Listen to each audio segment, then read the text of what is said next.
Yo, in this video, I will be going over my experience making my first Roblox game called Jungle Journey. Over the last 60 days, I have been working on this game basically every day. I will be going over my initial design process, the process of improving and updating the game, and the game's outcome. Also, in the background, I just have a video of me trying to speedrun my own game just for fun.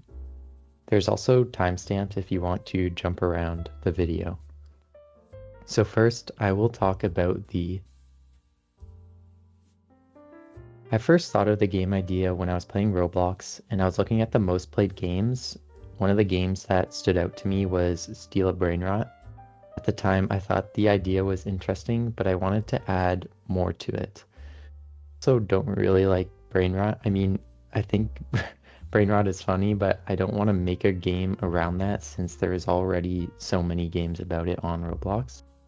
So my idea was to have a game where you would run around trying to find animals, and you could collect the animals that would then go to your base and make money based on their rarity.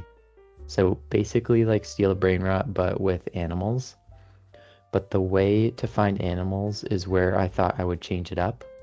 I wanted to have an area or biome where animals would spawn in, and every few minutes the biome would change, and then different animals would also spawn in.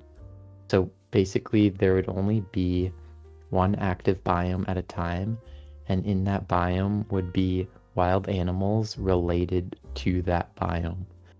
I also thought of having it so that the biome wasn't always open, and that it would open for a few minutes and then be closed for a few minutes. The reason I did this is because I thought it would be pretty cool if all the players were waiting for the biome to open, and then they would all race to try to get the animals once the biome does open. I also added bats and other items into the game as a way to give players an advantage when running to get these animals. I also made it so that when the biome does disappear, then the players, if they were still in the biome, then they would die. And I added this cool little like CSGO animation where like if you die, you like lose a certain percentage of money, but then you can also like spend Robux to skip it. So that was kind of like the basic idea of the game. And to be completely honest, when coding the game, because I had no experience with the Roblox coding language Lua, I watched a lot of YouTube videos, but I also used a lot of AI when creating this. It's a bit embarrassing because I am in computer science, but I didn't want to spend months and months making this game, and I also didn't plan on making any Roblox games in the future. But if I did want to become a Roblox developer, I probably would have still used AI, but definitely in a different way than I did.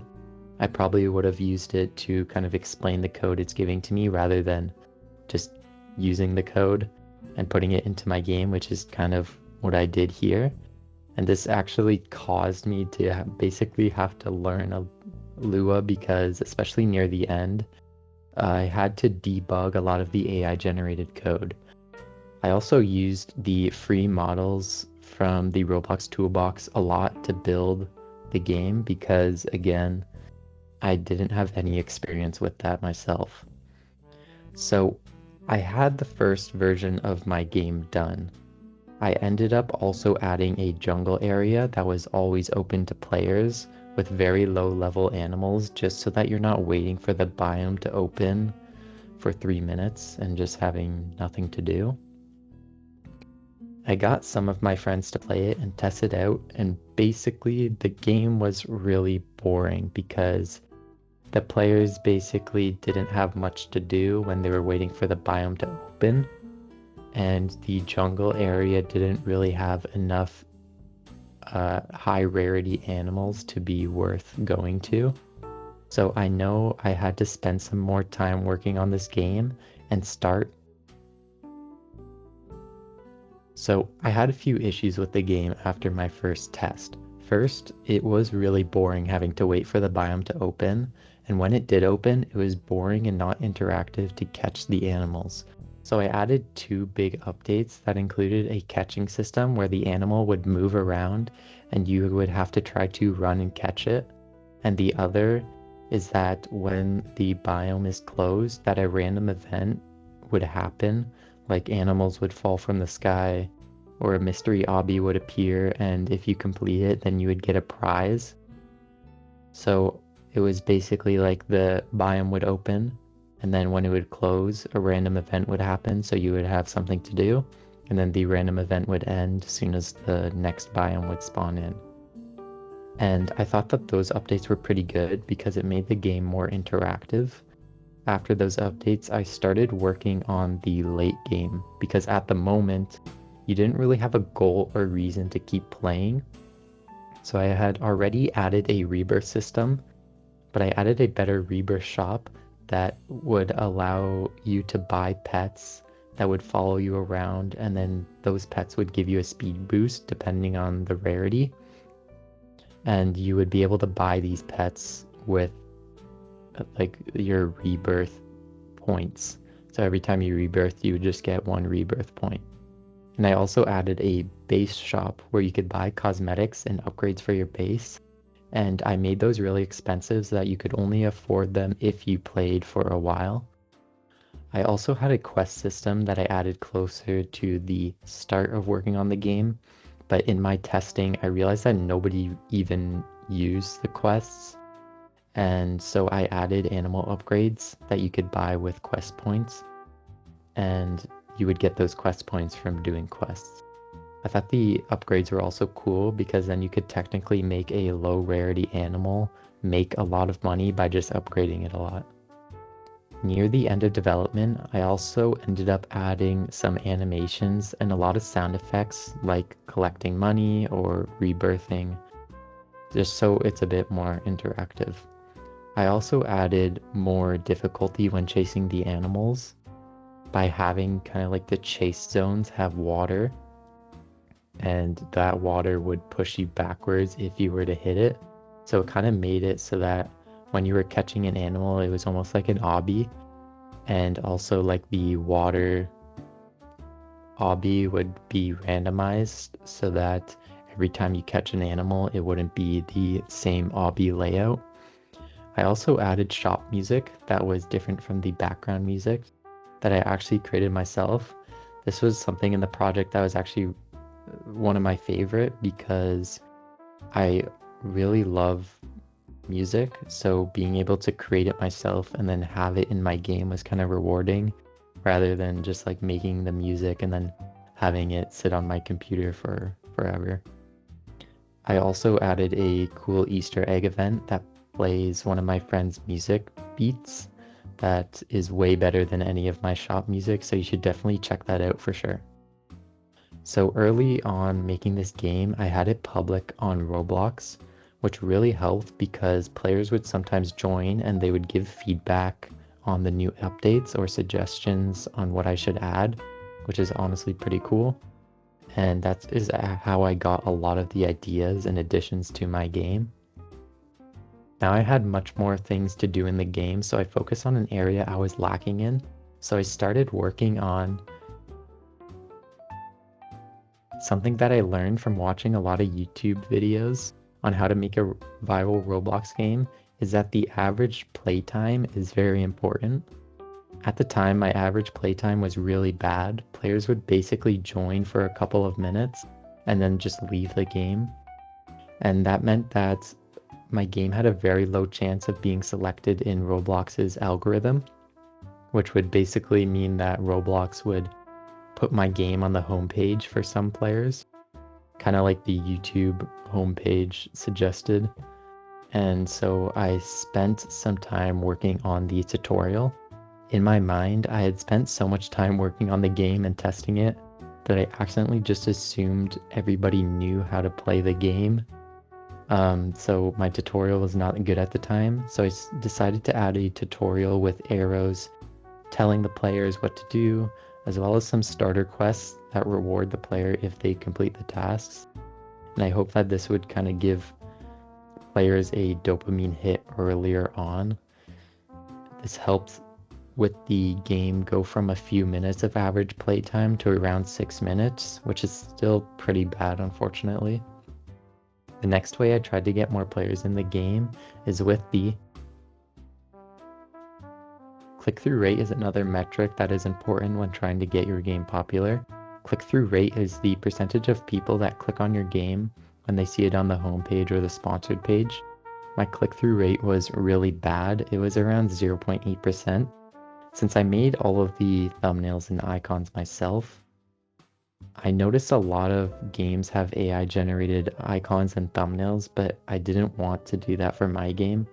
I personally really dislike AI generated images, not only because of how they look, but as a computer scientist, I can relate with artists on how AI is stealing our jobs. So I decided to just pay somebody on Fiverr to create an icon for my game. And I also put some more effort myself into making better thumbnails. This slightly increased click-through rate to around 1%, which is still pretty bad. With my game finished and my icon and thumbnails ready, I decided to put some money into my game with Roblox advertising is a bit interesting. There's two types of ad setups, the classic ads and the new ads. The new ad method supposedly uses AI to get the best results, and the classic ads allow for more customization with how you spend your money. I ended up trying both types of ads out. For when I set up the new ad method with the AI, I used maximize views with an ad credit of $10 over 1 day, and I didn't change the audience section.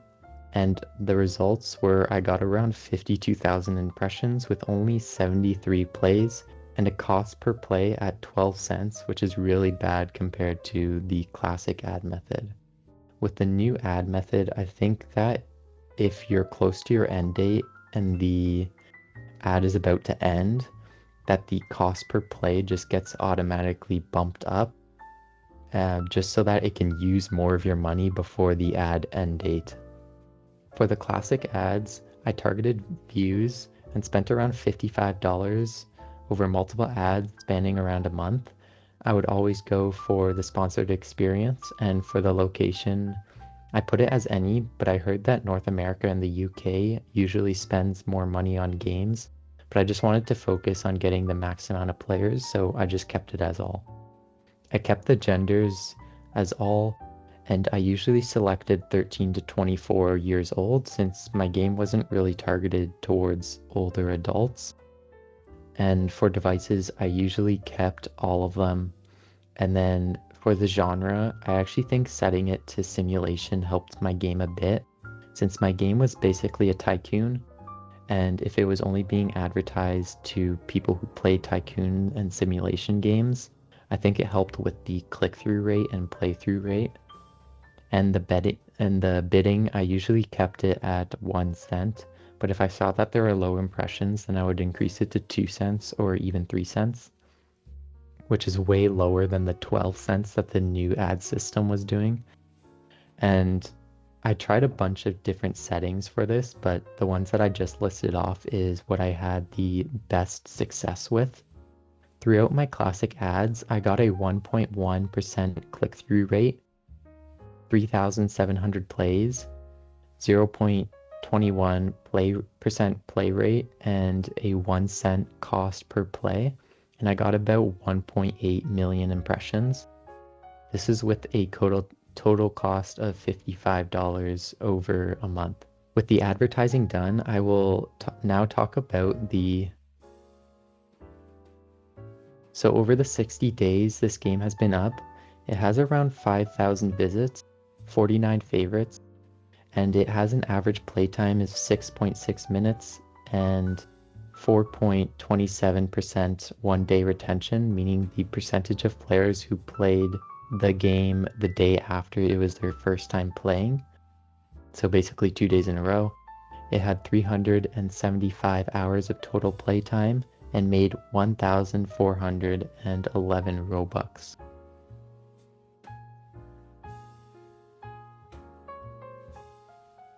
I'm very happy with the way the game turned out. I know it's not the best or the most fun game, but I am happy with how it turned out.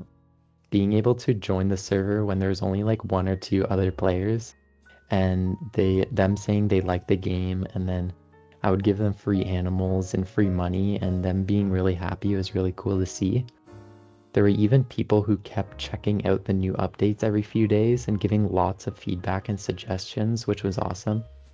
There were even two people who wanted to get a screenshot with me because it was their first time meeting an owner of a game.